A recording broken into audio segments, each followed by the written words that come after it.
Hi guys, this episode is a little bit different.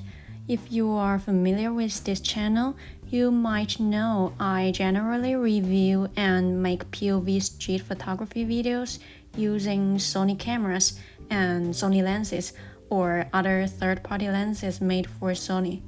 But this time I have the privilege to borrow a Leica Q2 and I want to share with you my opinion about it as a Sony user. To be honest, at first I was a little bit skeptical about Leica because as an outsider who doesn't know this brand very well, I used to think that this is only a luxury that is known for the brand but doesn't actually have much practical functionality.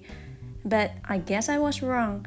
The Leica Q2 is so much better than I expected, no matter in terms of the ease of use or in terms of image quality. The Leica Q2 is very discreet and lightweight as a full-frame camera, but it is also heavier than it looks it would be because of the metal material. The fixed lens on this camera is the Summilux 28mm f1.7 ASPH lens. Normally, you would not expect such a wide-angle lens to give you distinct background separation, but the bokeh that this lens produces is surprisingly flattering.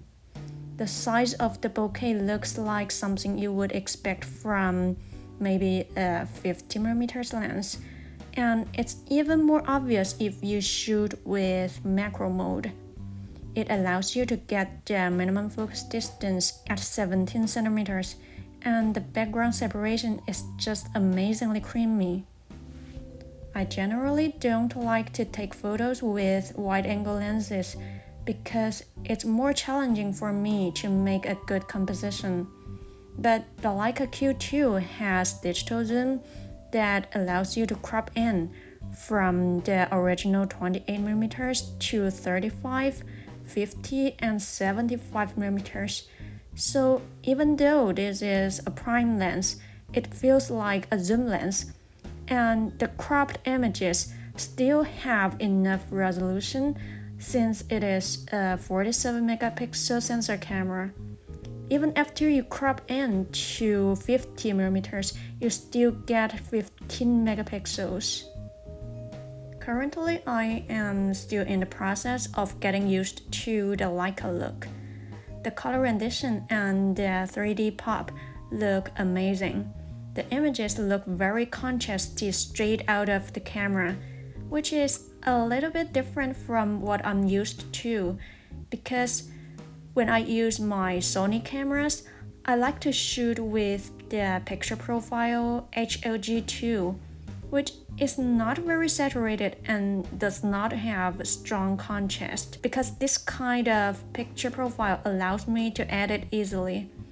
But the Q2 images also have amazing dynamic range.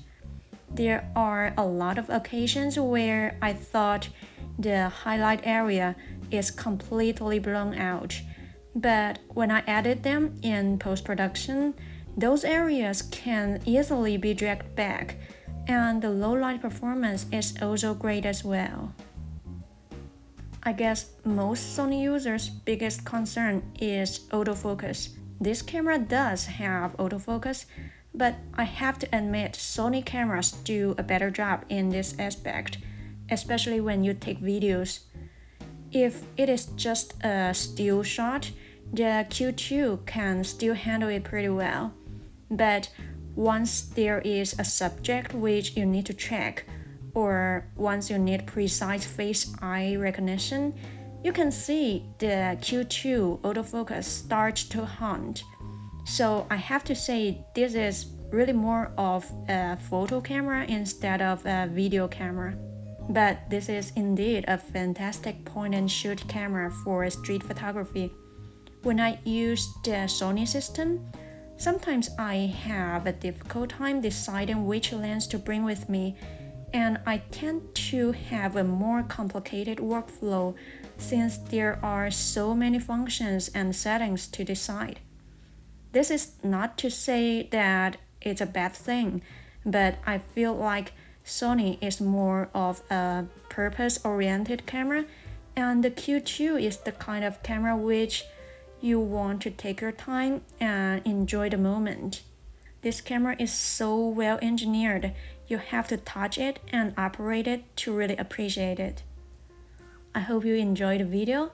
Leave a comment to let me know whether you would like to try a Leica camera, or if you already did, how do you think about it? Thanks for watching. I will see you next time.